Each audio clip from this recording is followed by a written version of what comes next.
첫 번째 문단에서는 어쨌건 양식이라는 어떤 책도 역사적으로 유명한 책들은 다 첫 문장에 무엇을 얘기하느냐가 제일 중요하다고 하거든요. 첫 문장 자체가. 우리도 책을 쓴다고 하면 첫 문장에 무엇을 쓸 것이니까 그게 제일 많은 시간을 들였을 거예요. 분명히. 양식이 세상에서 가장 잘 분배되어 있는 것이다. 굿센스죠. 이건 모든 생명체에 자기만의 삶의 어떤 양식이 있는 거죠. 판단 기준 좋고 싫고 해야 되고 말해야 되고 이런 것들이 그것이 세상에서 가장 잘 분배되어 있다. 그렇게 시작해가지고 맨 마지막에는 아주 느리게 올바른 방향으로 걷자. 근데 지금 세태에서는 대부분 아주 빨리 뛰어다닌다. 방향 없이. 길에서 벗어나 있다. 그 얘기는 데카르트가 이 방법소설을 쓴 전체적인 맥락인 거죠. 모든 인간은 생각하는 사유의 힘을 갖고 있다. 근데 활용하는 방법을 우리가 잘 모르고 있고 그래서 활용하는 방법에 대해서 데카르트가 이야기해 주겠다라는 것이죠. 자기가 했던 것. 가르친다기보다는 난 이런 방식으로 이 생각의 힘을 자기가 생각할 때 인간이 도달할 수 있는 극한의 최고 상태라고 하면 얼추 그런 데까지 갔다라는 그런 방법을 이 책에서 소개할 거고, 근데 이거는 권고하기를 천천히 가자라는 그런 능력을 한 번에 획득하려고 우리가 지금 뭐 예를 들면 6개월 모여가지고 데카르트 연구한다고 한 번에 획득되지는 절대 안 할 거거든요. 그럴 수가 없는 거죠. 여러분이 방법의 규칙과 어떤 준칙을 만들었다고 하면 그거를 수십 년에 걸쳐서 이제 늘 적용하고 한다고 하면 그런 것들이 어느 순간에 내 만족할 수준에 이르는 것이지 뭐 한 번에 적용되지는 않을 것 같아요. 그래서 데카르트의 첫 번째 단락에서의 권고는 의도는 분명하다. 모든 사람이 올바른 이성, 활용하는 방법을 가질 수 있고 그것은 천천히 올바른 길을 정하고 천천히 가자. 이것입니다. 이거. 여기 말이 조금 어려운 말이 있어서 우유성, 또 형상 이런 얘기가 있어서 그것만 좀 설명을 간단히 드리면 우유성이라는 거는 우라는 게 우발적이라는 뜻이에요. 액시던트, 사고 같은 거, 우발성. 유는 이제 있을 유자니까 우발적인 것이 있음으로 해서 생기는 것들이거든요. 종이 개체들의 우유성은 우연의 산물이잖아요. 우연하게 획득된 거, 우연하게 생성된 거 이런 것들을 얘기하는 것이고 형상들 혹은 본성, 본질 이런 거는 플라톤, 아리스토텔레스 철학에서 이 형상이라는 게 영어로는 폼이라고도 하고 에센스라고도 하거든요. 그리스어로 에이도스라고 그래요. 에이도스.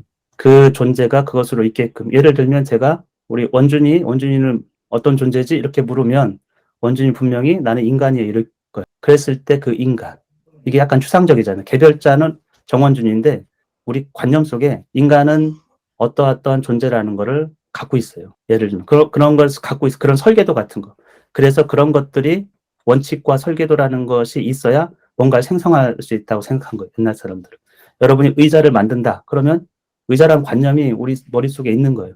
그렇지 않습니까? 그렇기 때문에 의자라는 거를 만든다라는 거죠. 이데아예요. 에이도스는 곧 플라톤에서 말하면 이데아예요. 개별적인 실체가 존재하는 것이지 이렇게 관념적인 세계가 실제한다고 이렇게 여겨지지는 않잖아요. 그게 이제 중세 거치고 근대 오면서 다 타파된 어떤 약간의 개념들이죠. 근데 일단은 데카르트도 여기 그 철학의 용어를 그대로 쓴 거예요. 인간을 만든다. 그랬을 때 인간이란 무엇인가라는 개념과 그 형태와 여러 가지 기능과 이런 것들을 다 갖고 있어야 인간이라는 걸 만든다라는 거예요. 관념 속에서 본질, 인간이 인간으로 존재하게 하는 그것은 육체적인 어떤 우리가 눈으로 보는 그런 게 아니에요. 형상이라고 하니까 꼭 눈으로 보는 가시적인 어떤 형태를 얘기하는 건 아니에요. 물론 형태라는 것도 어떤 본질이 그것으로 되게끔 하는 인식하는 데 굉장히 중요하지만 그것을 얘기하는 건 아니라는 거예요. 지식 자체의 유용성에 대해서는 좀 회의적인 말씀을 좀 주셨어요. 그렇죠? 개별적 지식들, 뭐 지식 자체도 그렇고 지식의 체계성도 그렇고 그것의 유용성이 점점 떨어지고는 있어요. 시대적으로. 워낙에 많이 이제 접할 수 있으니까 옛날에는 선생님 머릿속에 있던 거를 지금은 뭐 그보다 훨씬 뛰어난 선생님들이 유튜브에 있고 뭐 책도 있고. 근데 아직도 이제 우리가 아이들에게 자꾸 지식적인 거를 너무 이렇게 대부분 삶의 시간을 그런데 지식을 얻으라고 하는 것 같긴 해요. 그렇죠? 오히려 어떻게 하면은 지식을 획득하는 수단이라든지 아니면 인간으로서의 어떤 뭐 사유 능력이라든지 뭐 그 외적인 게 훨씬 더 많을 텐데 그냥 지식 자체 그것을 이제 평가하는 게 학교 성적이잖아요. 거기서는 다른 걸 평가하는 건 아니고 지식을 잘 이해했는지를 평가하고 있기 때문에 뭐 창의성을 평가하는 것도 아니고 독창성을 평가하는 것도 아니고 지식문을 정확히 오해 없이 이해하고 수행하는지 역할을 많이 따진 것 같아요. 지금은 뭐 AI가 막 나오고 있으니까 현대 과학에서는 유사성을 많이 봅니다. 옛날에 인간의 독특함과 아주 우주의 중심적인 위치에 대해서 많은 뭐 이론적 근거와 이런 것들을 막 대려고 했어요. 모든 우주의 중심이 인간 이런 이제 사고였다고 하면 과학적 사고방식이 하면은 의외로 인간이 거의 똑같다라는 거예요. 동물하고. 우리가 생각했던 것만큼 차별이 있는 게 아니고 굉장히 유사하다. 이런 것들을 이제 과학을 하면서 뭐 현미경도 보고 DNA도 보고 이러면서 그렇게 할 수밖에 없는 과학적 사실들 때문에 식물도 동물과 별반 다르지 않다. 생물과 무생물도 별반 다르지 않다. 근데 그 경계가 진짜 묘합니다. 그러니까 아주 흐릿해요. 뭔가 딱 떨어지는 구별이 우리가 있을 것 같지만 실제로 자연에서 보면은 굉장히 모호하다고 그래요. 생명과 생명이 아닌 것. 이것을 구별하는 게 굉장히 어렵다고 하더라고요. 데카르트 똑같아. 인간은 육체적인 어떤 조건 하에서는 비슷하다는 거예요. 동물하고. 심장, 허파 이런 거는 인간의 구조를 알고 싶으면은 허파가 있는 동물을 해부해 보면 너무 똑같다는 거야. 옛날 사람들 심장은 엄청 큰 가치를 부여했거든요. 거기에 이제 마음도 있고 거기에 뭔가 막 사유작용 생각하는 게 옛날에 머리가 아니고 여기 심장이라고 생각하는 적도 있어요. 호메로스의 책을 보면 용기 이런 게 다 심장에서 나오는 것처럼 돼 있어요. 떨리면 심장이 막 떨리잖아요. 우리 감정 이모션을 이렇게 통제하고 약간 그런 지금 보면 말도 안 되지만 그런 것처럼 느꼈거든요. 근데 이렇게 열어보니까 다 똑같다는 거야. 그래서 데카르트가 얘기하는 거 아까 문명이나 발전 욕구, 정신적인 가치 추구, 이렇게 문자, 심볼이죠. 심볼을 만들고 그거를 의미를 부여하고 이런 것들은 다 인간만이 할 수 있는데 그건 개별적인 거잖아요. 그 공통에는 이제 이성의 힘, 그것이 인간만이 있다. 이렇게 데카르트가 얘기한 것이고, 근데 이것도 굉장한 도전을 많이 받고 있어요. 옛날에 침팬지가 이렇게 막대기, 개미 굴에다 이렇게 쑤셔 넣잖아요.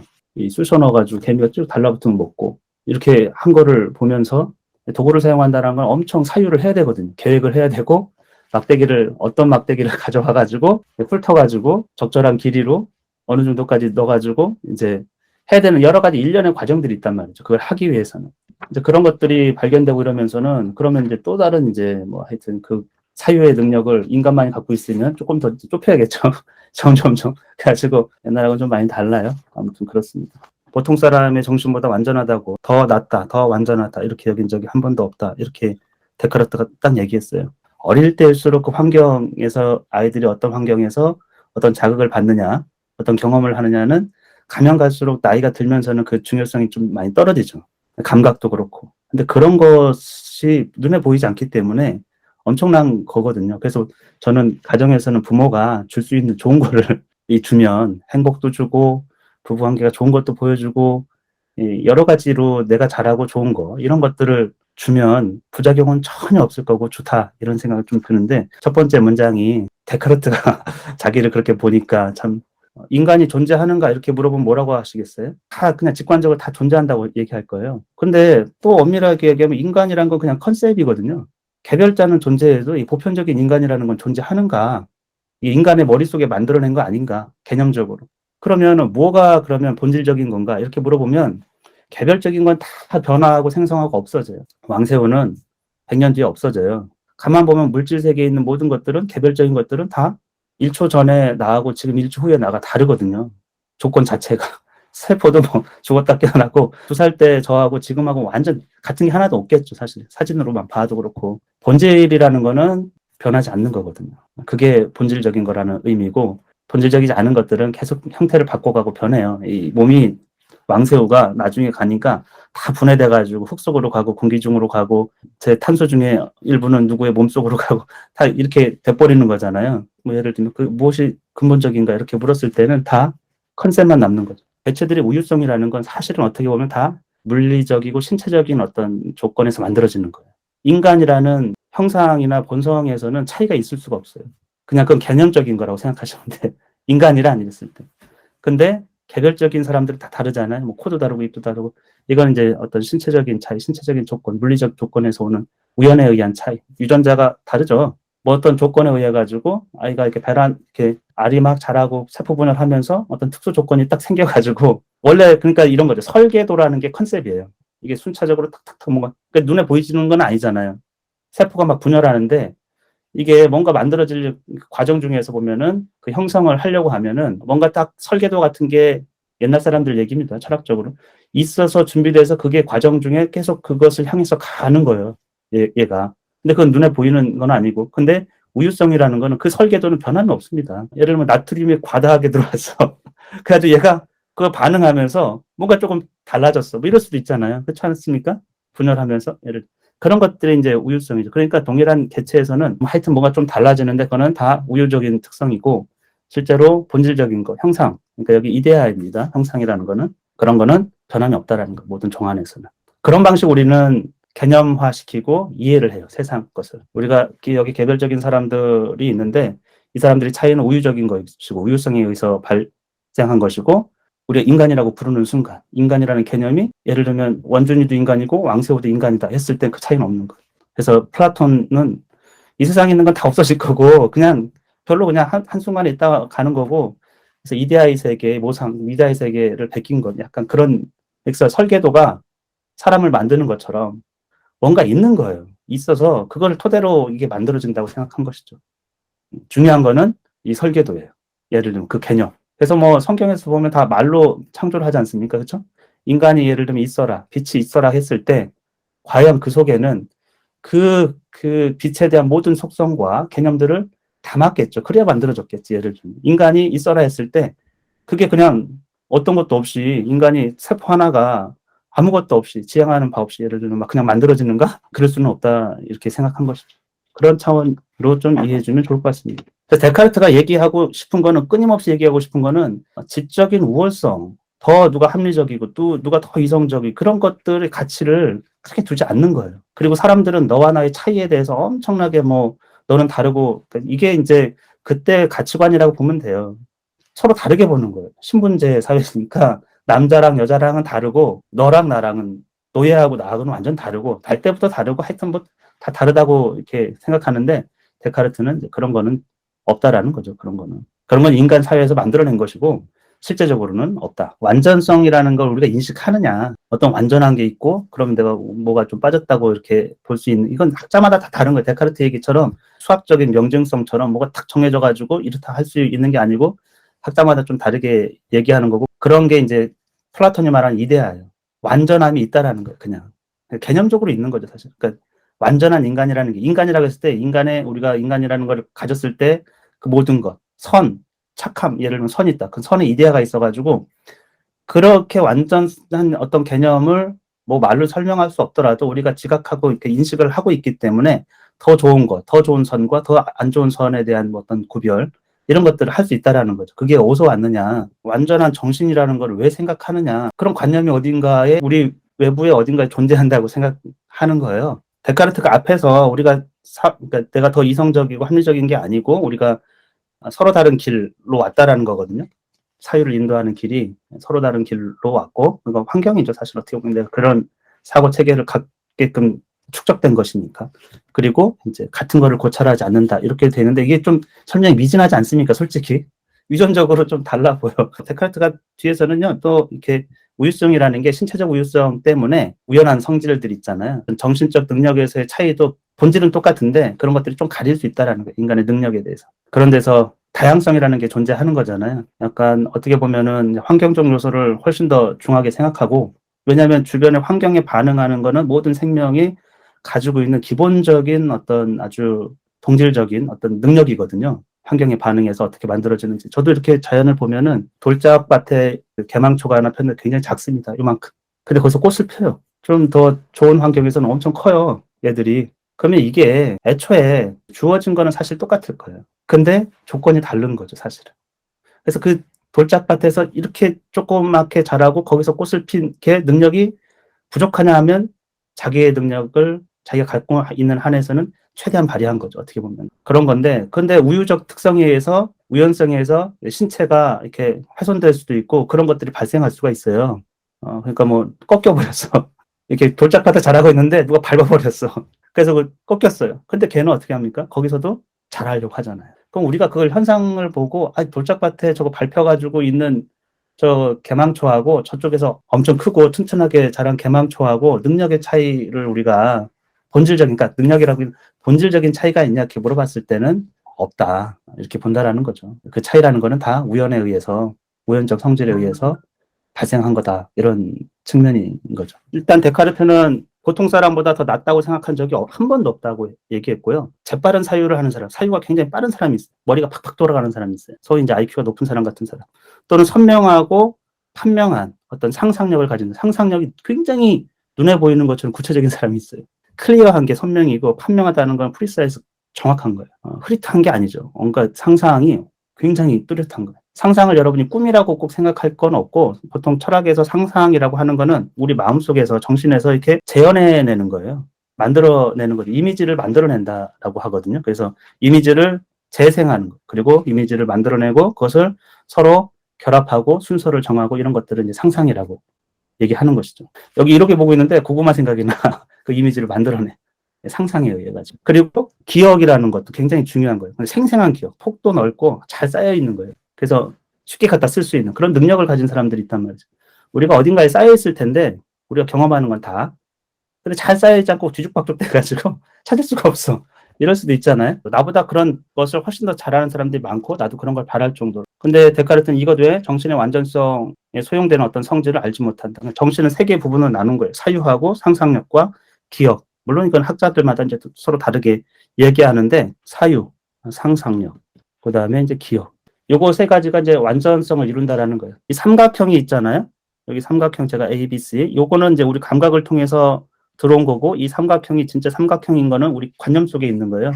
왜냐하면 선은 폭이 없는 건데 폭을 지금 보여주고 있기 때문에 이제 우리 머릿속에 그런 관념을 만들어낼 수가 있고, 그러면 제가 물어볼게요. 삼각형의 내각의 합, 요거 안쪽에 있는 그게 180이에요. 이직각이에요. 지금은 180 돌아가고 이직각. 이게 왜 이직각이죠? 이제 이런 질문에 대해서 감각을 통해서는 이게 얻을 수가 없어요. 그렇지 않습니까? 물론 재봐가지고 얘도 재보고 얘도 재보고 얘도 180이네? 근데 정확히 180이 아닐 거예요. 오차가 당연히 생기기 때문에. 확증할 수가 없어. 이 삼각형 하나가 180이라고 내가 수많은 삼각형을 잴 수가 없는 거잖아요. 그렇지 않습니까? 이 정신을 통해서 뭔가에 이제 우리가 탐구를 하는데, 그때 필요한 과정을 보면은 사유가 이성이라고도 하거든. 논리 근거를 제공하는 거.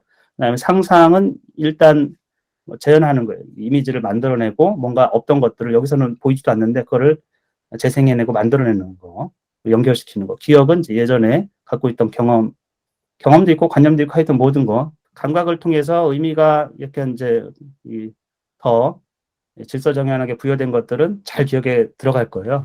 그렇지 않습니까?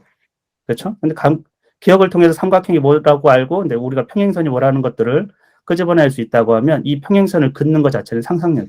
그래서 여기와 여기가 이제 사유가 작동하는 거죠. 왜 180이, 여기와 여기가 억각이기 때문에 같고, 여기와 여기는 이제 여기도 억각이기 때문에 같다. 그러면 요거하고 요거를 하면은 일직선이 되니까 이직각이다. 이런 거거든요. 이것들이 우리가 뭔가를 이제 인간의 정신이 할 수 있는, 그러니까 요 세 개가 있으면 이런 것들을 이제 이뤄낼 수 있는 것이죠. 원리를 깨닫고 이뤄낼 수 있다. 그래서 사유는 논리적 구조, 이렇게 해가지고 이제 이 정신을 통해 가지고 인간이, 그래서 데카르트 생각도 그래요. 인간이 이 수학에서 보면은, 이 수학에서 어떻게 우리가 정신을 활용하는가.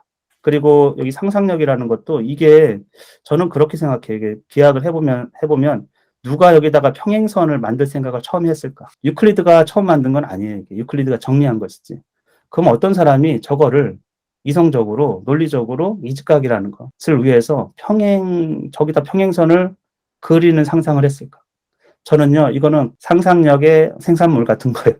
애초에 이렇게 상상하고 해보고 이렇게 상상하고 해보지 않고서 딱 저거를 정답으로 어떤 천재가 냈다고 생각은 안 하거든요. 그래서 이성 혹은 양식은 우리를 인간으로 만들고 우리를 짐승과 구별하게 하는 유일한 것이다. 이것도 뭐 통설적으로 그렇게 여겼고, 인간이게끔 하는 거는 육체적인 어떤 특성은 아니다. 의학을 했어요, 데카르트는. 그래서 뭐 해부학적 지식도 당대 최고 수준이었기 때문에 별 차이가 없다라는 거, 개별적으로. 근데 이제 뇌 쪽으로 가면은 그런 것에 대한 해부학적 지식이 없었죠. 뭐 이렇게 허파나 뭐 이렇게 기관들, 이렇게 내장이나 이런 것들은 기관의 유사성이나 그런 것들을 볼 수 있지만 거의 유사하다. 근데 뇌는 뇌가 다른데, 뇌를 이렇게 연구하고 그거를 지금도 어려워요. 그런 것들은 못 봤던 것 같고, 그래서 하여튼 생각하는, 지금 과학자들한테 물어보면 뇌가 다르다고 하겠죠. 그렇지 않습니까?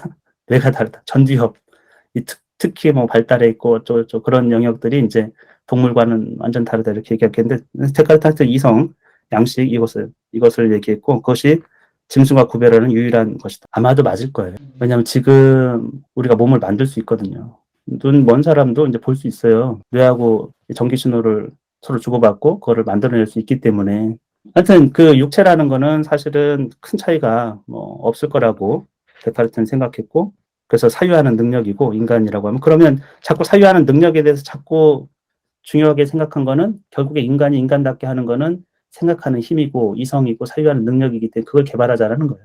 데카르트 이 책의 요지는 다른 많은 것들 좋음이 있지만 육체적 탁월함도 있지 않습니까? 그러면 그런 것들 전문 분야는 그런 사람들이 하면 되고 근데 데카르트는 이 사유하는 능력에 대해서 우리가 데카르트를 보면은 인간 보편성이라는 거 개별적인 차이를 가지고 우열을 나눈다기보다는 어떤 환경 조건에 있었고 내가 어떤 방식으로 그 능력을 주어진 게 그러니까 이거는 인간은 주어진 게 너무 많아요. 가능성은 팔이 없는 사람이 다리로 다 그리고 먹고 하는 거 보셨죠? 그게 없는 게 아니고 있어요. 그런 능력이. 근데 구태여 불편하게 그렇게 할 리가 없기 때문에 발전을 안 시키는 거지. 그러니까 우리가 현상적으로 뭐 생각하는 것도 마찬가지죠. 어떻게 보면 어떤 조건 하에서는 그런 능력이 이렇게 올 수도 있는 것이죠. 그래서 개발함, 그러니까 여기서 잘 활용하는 방법, 개발에 대해서 특히 육체적인 이런 것들 개발은 애를 쓰면서 돈을 벌려고 엄청 하는데 그 돈을 벌기 만약에 돈이 가치가 있다고 하면 어떻게 벌까는 사실 지적인 영역이 많잖아요. 그거 근본적인 거를 추구하지 않는다. 그래서 이 책에서 자꾸 하고 싶은 얘기는 지적 영역에서는 차이가 별로 없다라는 거죠. 그건 하면 된다.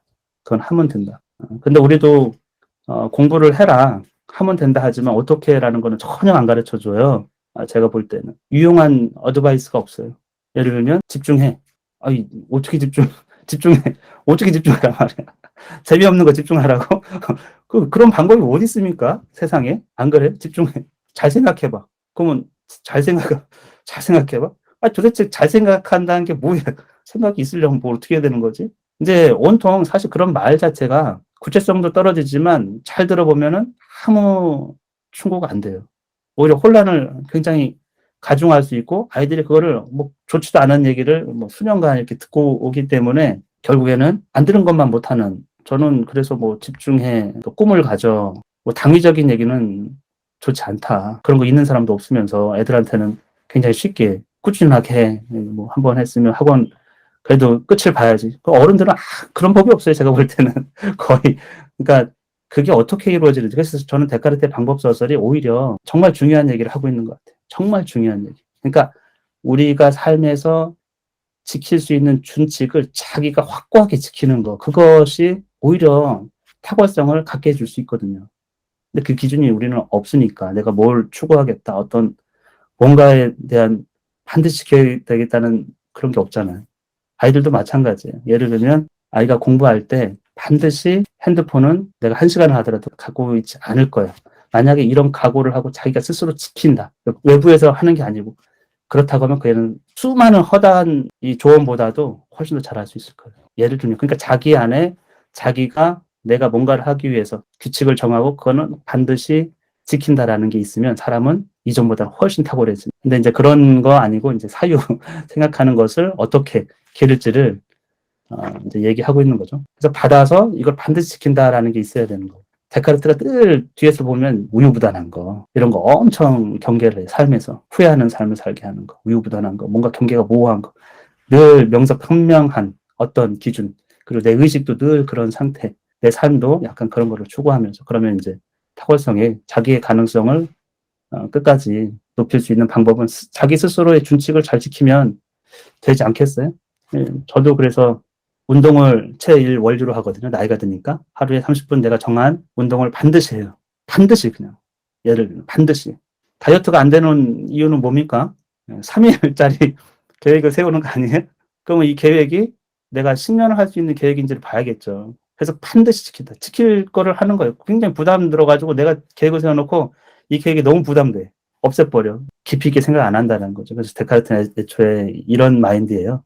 그래서 그러면 확실한 거는 다른 것보다 확실한 거는 이전보다 훨씬 더 좋다라는 자기를 위해서 좋은 계획을 세우고 방향을 정하고 무조건 지키는 거.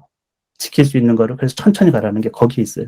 사람들이 왜 뭔가 영역에서 탁월성을 발휘하지 못하는가? 왜 자꾸 서두는가? 왜 자꾸 길을 잃어버리는가? 3개월에 뭐 10kg 뺐어. 이런 거에 속한다는 거죠. 그게 당연히 우리가 생각하는 안 좋거든요. 모든 면에서 안 좋을 거라고, 그거는. 점차적으로 내가 어제보다 더 나았고 1년 전에 비해서는 훨씬 더 좋고 이러면 되잖아요. 어떻게 보면 천천히 가더라도. 그러면 결국엔 더 좋은 길로 갈 거니까. 그래서 데카르트가 우리에게 약속하는 거는 그렇게 자기에게 좋은 준칙을 정하고 그거를 반드시 확고하게 지키면 이전보다는 내가 서 있던 위치보다는 훨씬 더 좋아지면 인간은 발전한다는 거. 나는 내 여건은 늘 좋아진다. 오늘은 여기까지 하고요. 다음 주에 뵙도록 하겠습니다. 수고하셨습니다.